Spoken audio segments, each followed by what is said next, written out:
Is there anything I can do for you two? I'm afraid that Wangsheng funeral parlor isn't in the best state to receive guests. We've come to see Zhongli. Could you please tell him we're here? Unfortunately, Zhongli isn't here at the moment. Doesn't the Northland Bank belong to the Fatui? Last time we saw Zhongli was before we went to the Golden House. Do you think he doesn't know about the attack on Liyue? Visiting the Fatui at a time like this could only mean more trouble. We had better go and make sure that everything is okay.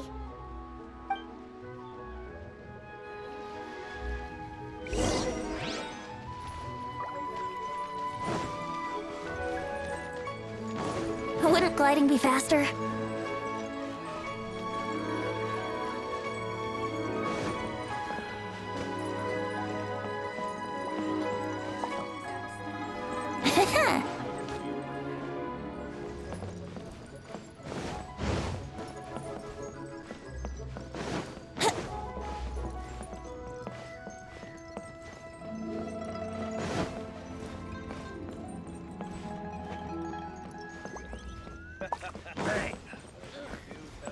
Cuisine is disgusting.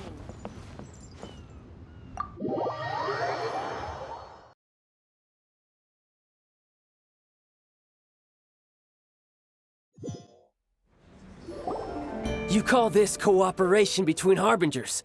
Cooperation involves communication, you know. Don't take it to heart, child.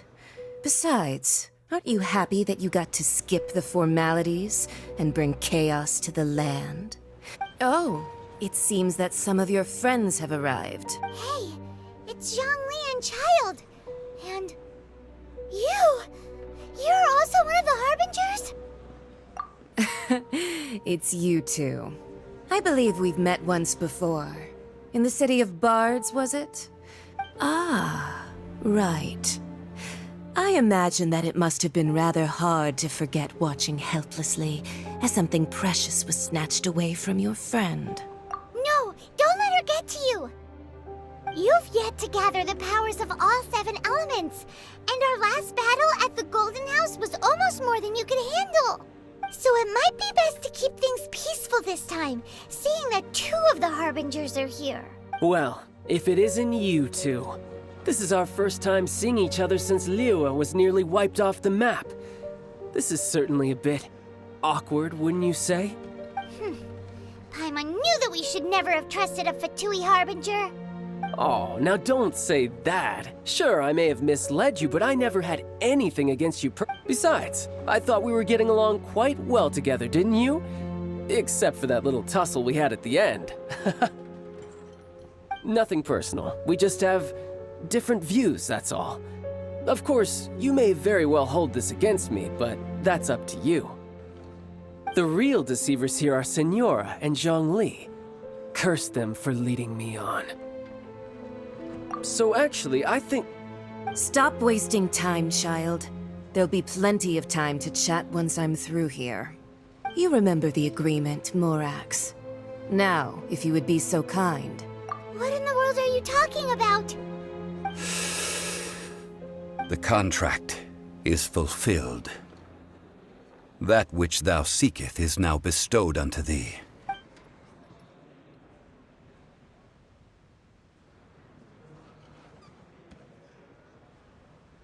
How sanctimonious.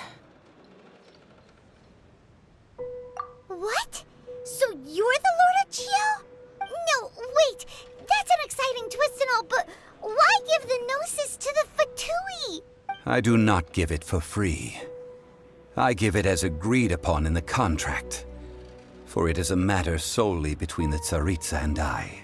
Yeah, you don't think you went a little bit too far with that whole fake death thing? Everyone was preparing the ceremony for you, and splat! This big dragon falls out of the sky, and all of Liyue goes into an uproar. Gathering all the forces that had been bubbling behind the scenes, and then stirring them together in a pot that was bound to boil over. That's what he wanted to see, am I right? Wait, what? Perhaps it's best that I explain. As you know, I've dwelt upon this world for more than 6,000 years. I witnessed the founding of Liyue, together with the Adepti 3,700 years ago. Even boulders that can withstand whirlpools will erode with the passing of time. I kept convincing myself until one drizzly day. As I was strolling along the harbor, I heard a merchant tell one of his workers, "You've finished your duties. Go ahead and call it a day." I stood motionless among the crowds, asking myself, have I already finished my duties? Oh, Zhongli. But as I began to consider relinquishing my divine role, I soon discovered that many reasons still remained to not hastily depart. Was Liyue, the city I had dwelt in for so long, already prepared to enter its next age? I decided that a test was needed in order to reveal the answer, so I feigned my own death and gathered the cast of Child, the Adepti, and the Liyue Qixing to play their roles together on the stage that was Liyue. Indeed I was. The gnosis which I had kept for so many years suddenly seemed to have lost its meaning. That's right. Which is why I continued to safeguard the gnosis until now. So you mean that if the chaos ever reached the point of no return, you would simply appear and use your divine powers to bring Liyue back? Of course, and it would have been all too easy for him too. Just as a child quickly matures after losing their parents, so has Liyue matured when faced with the death of its deity. I was pleasantly surprised with the finale of the show that you all put on. Why, you even deserved an encore. The Adepti deserve the greatest applause, considering their years of seclusion. They hardly recognized the city, yet faced with such a crisis, they exerted the greatest amount of restraint. Not only did they manage to cooperate with the Qixing, but in the end, they even tried to understand the heart of the people. And hats off to the emissary dispatched by the Cryo-Archon to fulfill our contract, Signora. She managed to keep everything she knew in strict confidence, far from the eavesdropping ears of her colleague Child, just as I had requested. All the while, I carried on as Zhongli, and fulfilled the traditions of Liyue in this mortal form. Thank you for walking that path with me, Traveler. These things were all a part of my script. The only unforeseen plot twist was the conduct of the Liyue Qixing. I had expected them to do no more than the Adepti, to come to the defense of Liyue. But when they seized the opportunity to supplant Liyue's divine protectors, and used the subsequent power vacuum left by my death to quickly gain complete control of Liyue. Huh? That doesn't sound good at all. On the contrary, I think it is excellent. I had always feared that it was too soon for them to take over from me. And it was also that which I longed for the most. As such, this is the best parting gift anyone could have given this god of old. Hey, what about me? Doesn't anyone feel the least bit of remorse for deceiving me? I think that thanks would be more appropriate. You certainly played no small part in all of this, wreaking havoc and turning the city upside down. The Lord of Geo ought to thank you for your performance, if anything.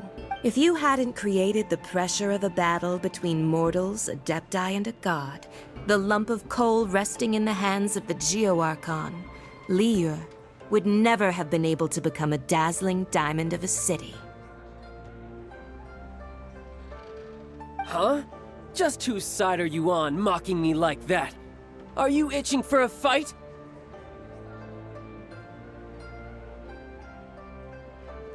Hey, haven't you learned the Liyue saying, don't always call it as you see it?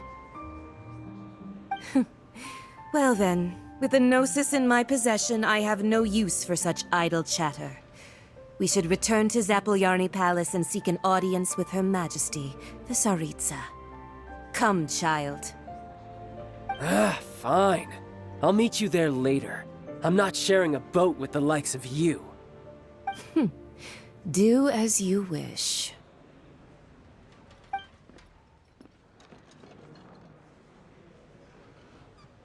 Now then, is there anything else you wish to ask me? Right! As Zhongli always told us, a good trade is a fair trade. Paimon has no idea what could be a good trade for a Gnosis. Realistically speaking, there is no... Huh? However, I am the god of contracts. For thousands of years, I have made countless contracts. If the deal was of no benefit, then I certainly would not be inclined to agree to it. My agreement with the Cryo-Archon will be the last of my contracts as the Geo-Archon. My contract to end all contracts. As for the bargaining chip that the Tsaritsa used to balance the scales, uncover that answer for yourself in your future journeys.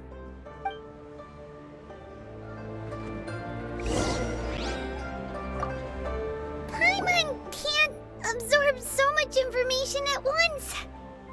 So, Zhongli, what sort of contract did you sign with the Cryo-Archon?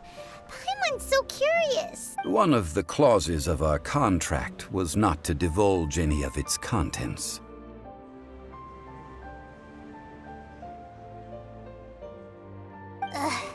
You're so petty.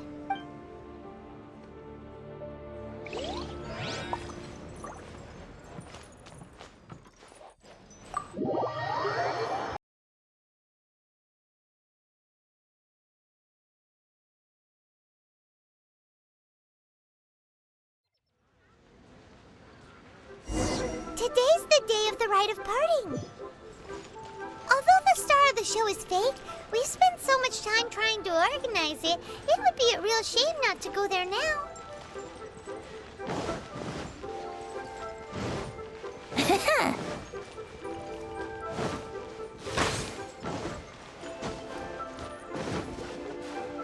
Here we go. Huh? Huh?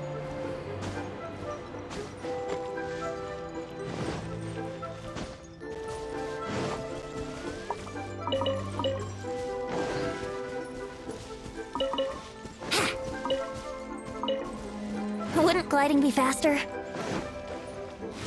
Yeah.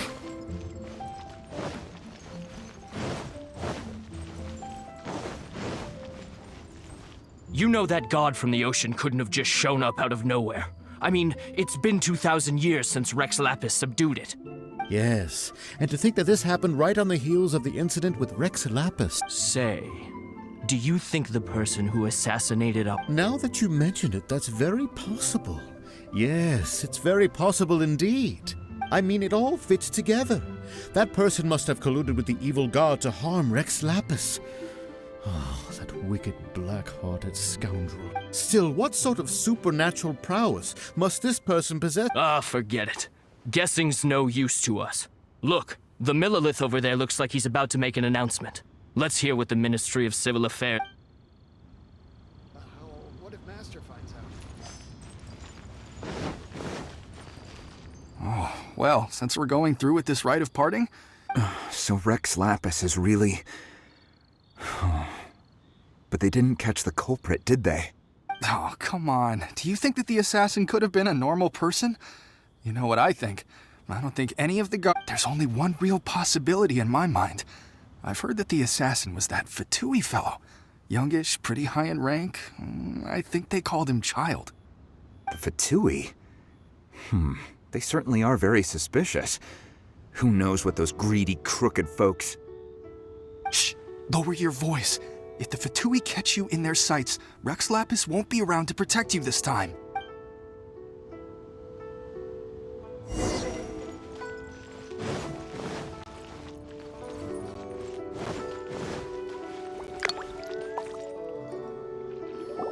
Hear ye all! The Chising's words. Though a dragon soars ageless as the mountains, it too must return to dust. The gods and Adepti live glorious lives, But both light and shadow have their season. So too must they face divinely appointed trials. Rumors and hearsay abound on the streets that Rex Lapis was murdered. Having been thwarted in his trial, Rex Lapis's soul has recouped the celestial heights. Nor are they to believe street-born rumors or indulge in baseless speculation.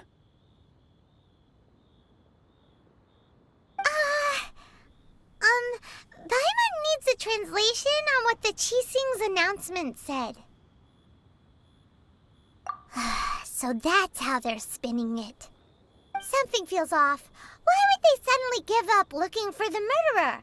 Not to mention how this excuse sounds like something they just made up on the spot.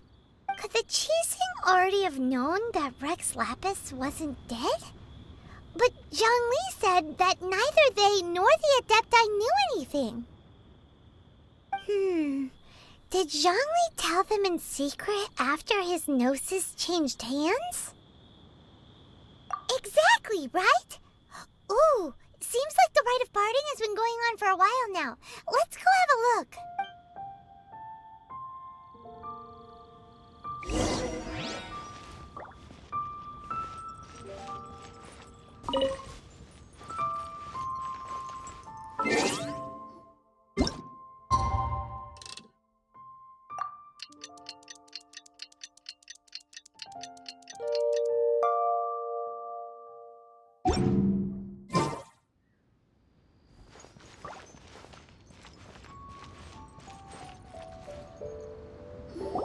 Look, it's Ningguang and Keqing.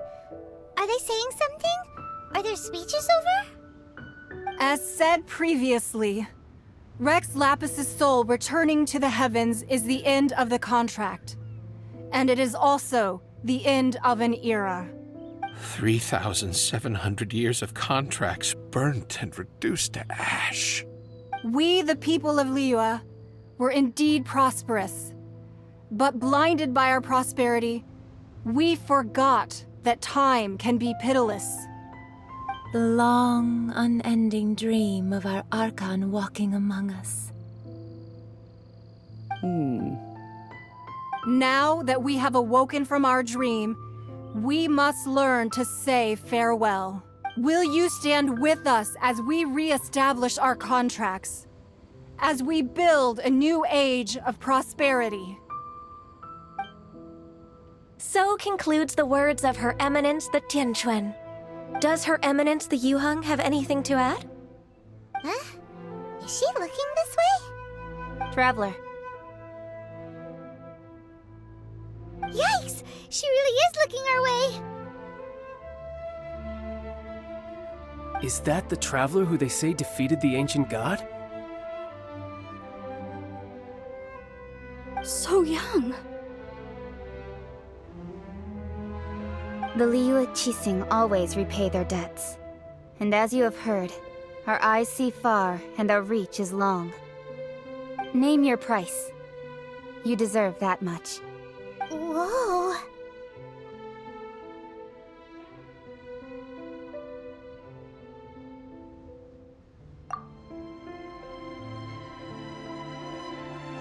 Well, could you help me put up some missing person posters?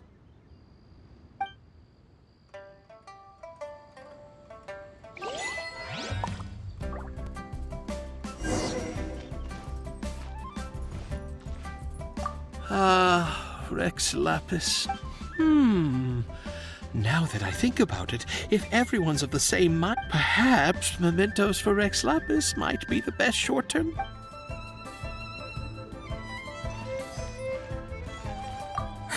And to think I'd put my best perfume on, but it seems as if those perfumes really would. Well, that's fine. Suffer no rivals in love, they say.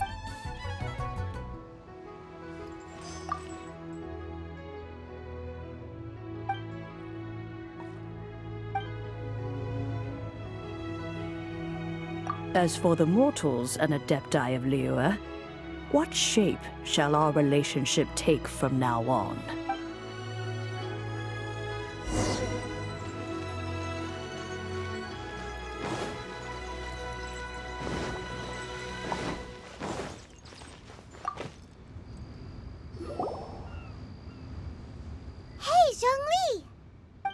this. Everyone in Liyue is caught up in their emotions, thinking that they'll never see Rex Lapis again. And here you are looking all relaxed. Why would I not feel more at ease after laying down the burden I have borne for 3,700 years? Right. If the two of you can spare the time, I should treat you to a meal at the Xinyue kiosk. Ha! That sounds like big talk, Zhongli. Paimon might have believed you if you were treating us to some third-round knockout, but you'd have to pay out your nose just to stand inside Xinyue kiosk. Are you sure you can afford it? You're right. I do lack the Mora. But why would Morax lack Mora? As the Rex Lapis Morax, I can easily create Mora. But since I have chosen to walk this earth as the mortal Zhongli, I should abide by the same rules that mortals do. When I was journeying with you, though I still had the Gnosis in hand, I knew that I must soon retire from my role as an Archon. So I had to rehearse a little for my new life. Oh, no wonder! Paimon gets it now. You didn't look at the price tags when we were spending because you've never had to. But since you weren't used to not being able to just make more Mora as and when you wanted to, you had to try becoming a parasite to society who lives off of other people's credit. Well, we were only spending Fatui money. You don't have to say it like that. In the City of Commerce, we do not merely exchange money or goods. We also exchange knowledge, memories, and foresight, as well as positions, roles, and lives. The Archon Morax could never experience life as the true mortal Zhongli could, no matter how many times he descended to be with his people. I must thank you for that. I will treasure the memories that I made as Zhongli, traveling the streets of Liyue with you. That is true. But there is no journey that does not end. No meetings without partings. Paimon thinks that we should make a move and continue our search for the Seven. I fear that continuing your journey may be difficult. The nation that neighbors Liyue by sea, Inazuma, is presently closed. Yes, the nation has been closed by order of its deity, the Electro-Archon Ball. And just as the people of Liyue preferred to call me Rex Lapis, she too goes by another name among locals in Inazuma. Paimon thinks we've heard that one before. Raiden? That is the case. And since Raiden is also the shogun of the Inazuma Bakufu, people call her the Raiden Shogun. That said, though people at the wharf were saying that the situation in Inazuma is very tense, Paimon doesn't remember that always being the case. It wasn't that bad last year. Zhongli, since you're Rex Lapis, shouldn't you know something about what's happening there? Just how did Inazuma become a closed nation? It's because of visions. Visions? When faced with circumstances beyond their control, humans often bemoan their lack of power. But if a person shows true strength of will at a desperate and fateful moment in their life, the gods will look upon them with favor. This is what visions are. Magical foci bestowed upon those who have been acknowledged by the gods. Uh-huh. That's how people in Teyvat see it. But starting from last year, the Raiden Shogun began promulgating the Vision Hunt Decree. Vision Hunt Decree? Yes. It was an order to seize all visions within Inazuma's borders, and to inlay them upon the hands of a statue of the 1,000-armed, 100-eyed god. They want to seize visions. But why? Aren't visions blessings from the gods? I should think that in the Raiden Shogun's eyes, it is precisely because they are divine blessings that they should be under the sole dominion of divinity. Whoa, that's The Animo Archon is the god of freedom, and the Geo Archon is the god of contracts. For her part, the Raiden Shogun is the god of eternity. It seems as though she has finally decided to eliminate any unstable elements that could pose a threat to her eternal realm. The fact that even I, the oldest of the seven, have now passed away, will only strengthen her resolve to pursue eternity. Knowing her, she must have again quoted that adage she is most fond of when proclaiming that decree to her people. 7 ideals for 7 gods, and of these, eternity is nearest unto heaven. All right then. Was there anything else you wished to know? Well then, I suppose you'll have to find a way to get inside this closed nation. Have patience.